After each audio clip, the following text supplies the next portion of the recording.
Freedom Radio Hour. Live on Capital Radio 91.6 FM. All right, everybody. Welcome to another edition of the Freedom Radio Hour. I'm your host, DJ Adam Cruz, and I'm here with my fantastic co-host right here, Eddie Nicholas. What up, beautiful people, and welcome to 91.6 FM, the Heartbeat of Sudan, and D-Wild Music Radio, and freedomradiohour.com. What's going on, sir? We have to jump right out in front of lots to cover in this episode. For our viewers and our listeners, we want to take a moment to let you know that the Freedom Radio Hour is here not only giving you fantastic music, but we're here to be your number one source for music business news and trends from around the globe. All right, we got to talk about it. Latest news. So, here on the Freedom Radio Hour, as you all may know, we love house music, but we don't like any old kind of house music. We like the kind of house music that's a little bit slower in tempo, has a more meaning and soulful in its nature, a lot of vocals perhaps, or even if it's not vocals, it just seems to fit our genre in terms of being soulful in nature, right? So with that in mind, that kind of leaves a few sites out there that really cater towards that audience online. If you're putting music out, if you're an artist, a DJ, promoter, a music enthusiast, these kinds of websites are important for you to check out if you like that kind of music. What am I talking about? Two big sites, Beatport and Traxsource. Beatport tends to be more on the EDM side. That means maybe a little bit faster in tempo, less vocals perhaps, whereas Traxsource we always felt was more soulful. So, the big announcement that they've had, before I get to the announcement, we should tell you that if you go on Traxsource, their prices tend to be higher than, say, iTunes or some of the other mainstream download sites. Beatport and Traxsource are comparable in terms of price, but basically what happens is they have a two-tier approach. There's a price that's at $2.99 per download when it initially comes out. That's where the interest of the record is at its highest, and they call that the promo period, short for promotional. After that period lapses, you choose that. If you're putting out product on their website, you can choose all that ahead of time. After that time passes, it reduces the price from $2.99 to $1.99. And the idea is that you are encouraged in two different ways to buy the product. Perhaps if you want it so bad, you're willing to pay more money for that download than after the shine of it has left or the luster's gone, you know? Anyhow, so Traxsource though, we've always covered on this show that one of the biggest things that Traxsource does not offer right now is streaming. They only offer snippets of the music that you can audition before you purchase that track, right? And that's about a minute or so. But they don't allow you to stream the entire catalog that's on the website like you do like a Spotify or a Tidal, okay? So my brother Eddie was freaking out because I didn't tell him, and sometimes I don't tell him the topics before we get to me because I like to get his honest opinion. But in this case, I had to give him a little bit of a tidbit. So Traxsource sent out an announcement. In part, they say, we are extremely happy, quote, we are extremely happy to announce that after much consideration and deliberation, Traxsource will be revamping all of its prices within the store during the week commencing Monday, March 5th.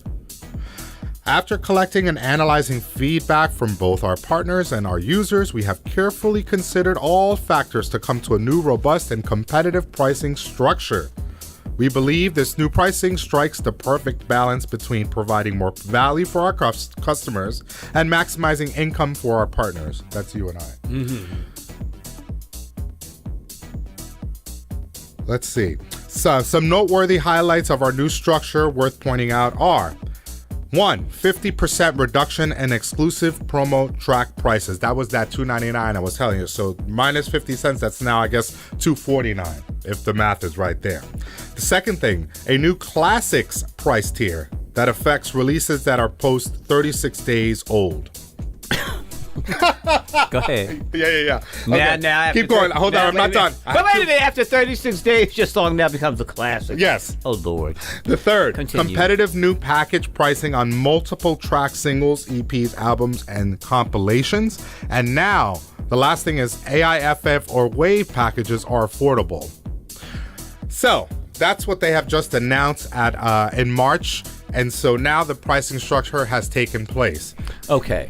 They take nearly half of us, the partners that they refer to, they take nearly half of our income. Just so you put that in your bonnet. Your reaction. That was a lot to digest because, gracious.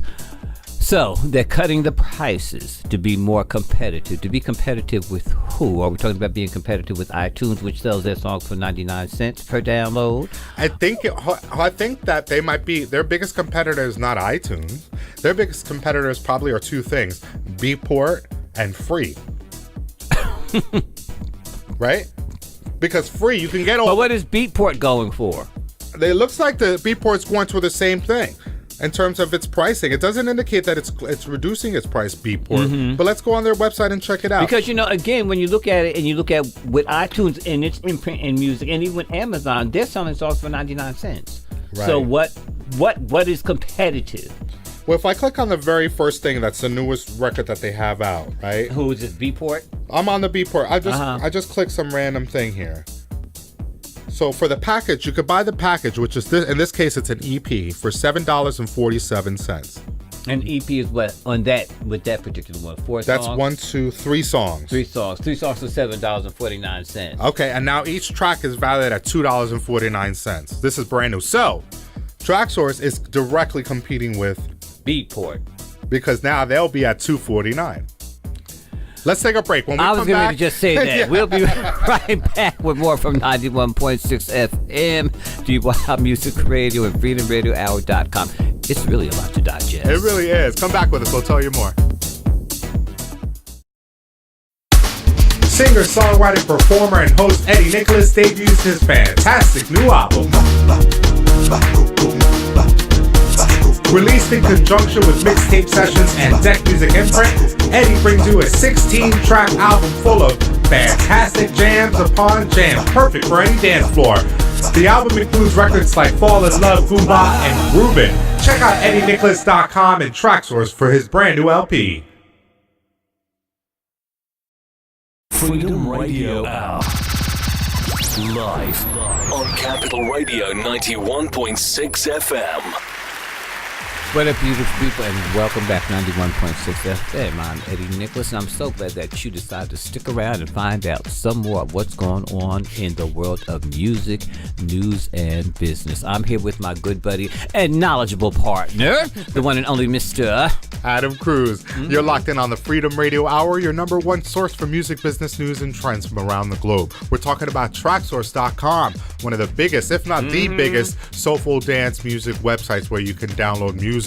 Now, we're talking about their announcement to reduce prices on their website. If it's a brand new release, by and large, Traxsource will charge you $2.99 per track. And that's if you really, really want it. Right. And then after a set period of time, you decide that if you're a partner putting out music on their website, you could decide if it's going to be 30 days thereafter, 6 months thereafter. At any point you decide, after that period, the price comes down from $2.99 to $1.99. So, Traxsource has just announced that they're reducing their price. So if it's brand new, from $2.99, it'll now be 50 cents less, $2.49. We went to their biggest competitors, which is Beatport, and they have already been charging their brand new material at $2.49 a track. So Traxsource is really coming down. There's only one thing I can figure to make that kind of decision. I think. Go ahead. What do you think? You're probably going to tell it already.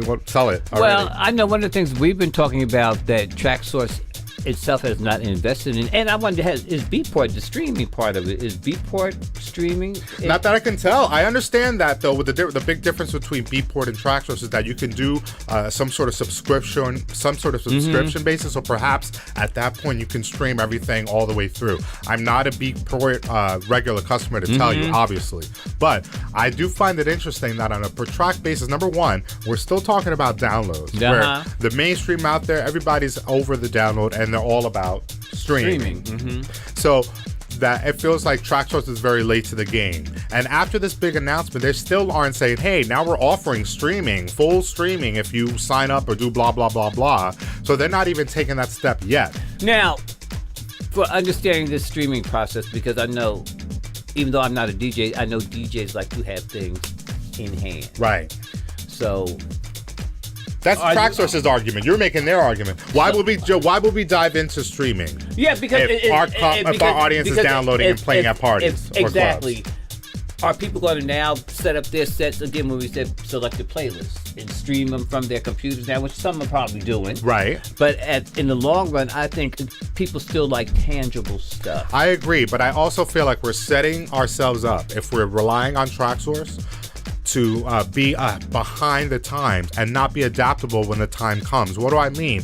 We're just on the precipice of seeing things like streamable DJing, where you don't need to download anything. After a while, you could stream just by searching it out, and boom, you're done. I'm not saying that that's where we're at today, but it stands to reason that's going to be coming very soon.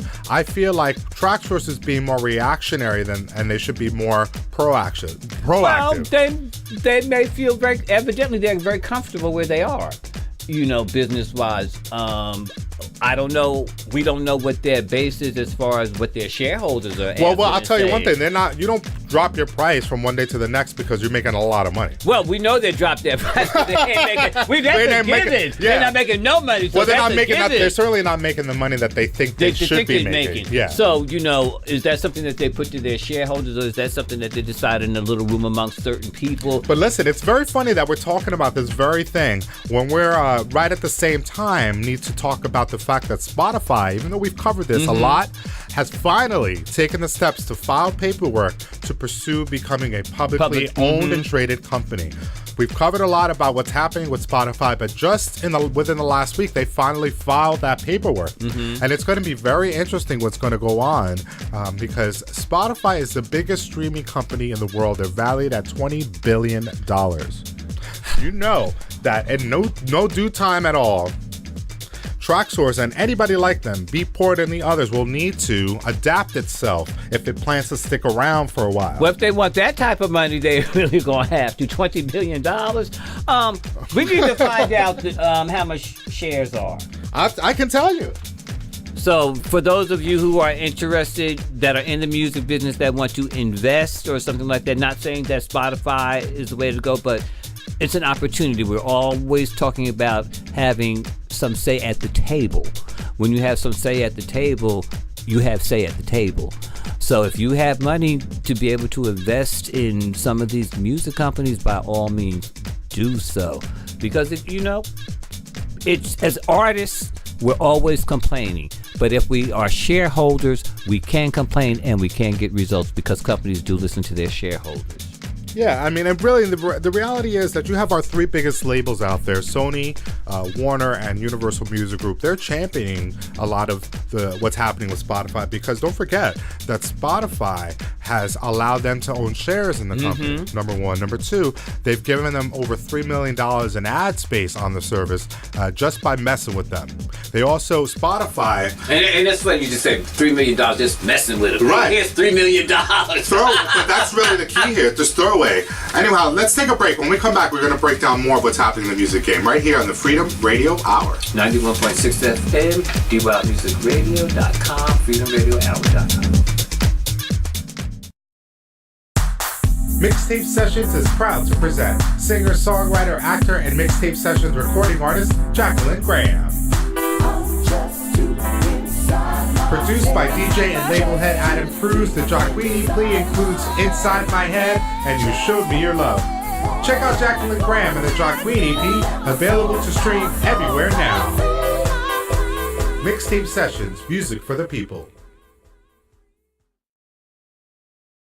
Freedom Radio Hour. And we're back live on Capital Radio 91.6 FM, the Heartbeat of Sudan, and on the web at dwildmusicradio.com. You're deep in the zone right here on the Freedom Radio Hour, your number one source for music business news and trends from around the globe. I'm sitting here with my fantastic co-host, Eddie Nicholas. What up, beautiful people, and welcome back to another exciting and informational episode of the Freedom Radio Hour. Well, I hope you saved all your coins during the little break that we've had because we have to give you the prices here.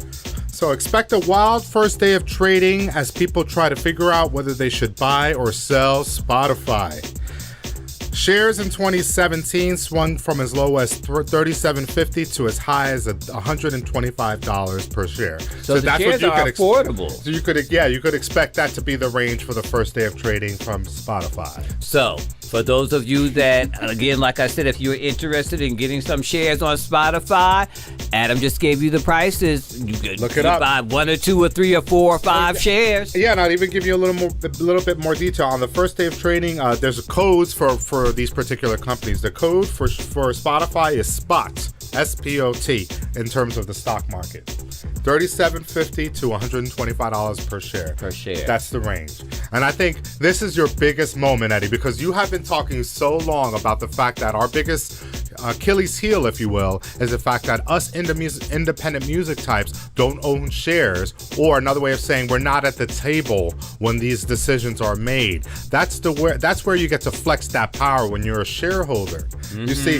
Spotify, even though it's trying to do this sort of convoluted way to get up and become publicly traded and owned, it is going to be this thing where you have to consider streaming outfits of the future. Going back to, go ahead. And again, the most important thing, you don't have to go through a third party to purchase shares. So that in itself, you can have direct contact with the company and purchase your shares directly to the company. In terms of clarification, because that is a good point. The clarification from Spotify's end is that they are not going through a traditional IPO, initial public offering. That's when they use a third party, like Eddie's saying, an investment house or bank. That's that third party, and they garner fees to make that possible for them to do the work that they do in order for you and I, Joe Public, to buy shares, right? But Spotify is going for a direct listing that's directly to the public, to them. They still need help, though, because they're not a stock house or investment house. So they, too, have hired the services of a company called Citadel that they, too, will take fees, but not nearly what this traditional IPO structure would make it possible. And then also included in that, are we talking about them issuing bonds? Well, you have to realize that unlike other exercises of becoming publicly owned, Spotify is not trying to raise capital. That's why a privately owned company goes public by and large, because they want to raise a lot of funds to loosen themselves up to be able to do other things. But Spotify is not actually going for fundraising. They really want to be able to do this shares thing, become publicly traded, and take the next level. And I think that they really are trying to become the Netflix of music, even though... Well, $20 billion, my goodness gracious, that's gargantuan in itself. Yes, but they're also, we've talked about this before, they got to get on the good foot in terms of pairing the streaming with a product. Boom, boom. See, you be throwing out these little titles and these songs be popping up in my head. The good foot, James Brown just jumped up into my head. I'm sorry. But you have to consider this. If you're planning to be a shareholder in Spotify, you too, I bet you're thinking, y'all better get on the good foot in terms of pairing the streaming outfit with a product. So get on that speaker system. But you know what? And then again, if shareholders feel that there's more out there to be got, they will voice their concerns. Well, make sure you're aware of this too if you plan to be a shareholder, that unlike normal methods, you as a shareholder ought to be given voting rights. In the Spotify situation, the super majority of the voting power goes to the two co-founders, Daniel Ek and Martin Lorenzon. So they're not giving away too much of their company. No. They still want to make... You can vote, but your vote will be a fraction. They're always going to have the majority vote thereof. So, yes, you can let your voice be heard. They want to share their money. However, you only have limited say. But I think it's really important. This is a changing times. We're dealing with this push-pull. In house music, we're dealing with some antiquated methods for consuming music. Let's be honest here. Traxsource and their perpetuation of downloads, or even Beatport doing that, is behind the 8 ball at this point. The wider world is streaming. And it's called diversification. And I think Traxsource is right in reacting to the market. Their audience is primarily DJs or people that want a DJ's collection. So they need that downloadability because a DJ wants that product in their hand. In their hand. Tangible. That's until somebody comes up with streaming DJs and that becomes the norm, and then downloads will be like the 8-track or the cassette tape. And right now they're carrying on the stick, so... Exactly, we're getting there. I think we're getting there. Think about how small a flash drive is. It's this big at this point, and I think in the future we're gonna have access over ownership, even as a DJ rocking a club somewhere. Anyway, that's all the time we have. Stay tuned. We've got more. There's a lot happening with the FCC, Ajit Pai, and we want to check back in with Mr. Nicholas here in terms of what he's doing with promoting and marketing his Do You Wanna Dance LP, which is available everywhere to download and stream now. Check Check out EddieNicholas.com for the Do You Want to Dance LP, or visit your favorite retailer digitally or in terms of streaming. You can find them everywhere. And of course, check out DJAdamCruz.com for more of my fantastic music. Leave a comment under everything we're posting at freedomradiohour.com. And check out all of our family. I'm talking about Capital Radio, 91.6 FM, and at dwildmusicradio.com. Have a great weekend and a great week ahead. See you next time. Peace and love.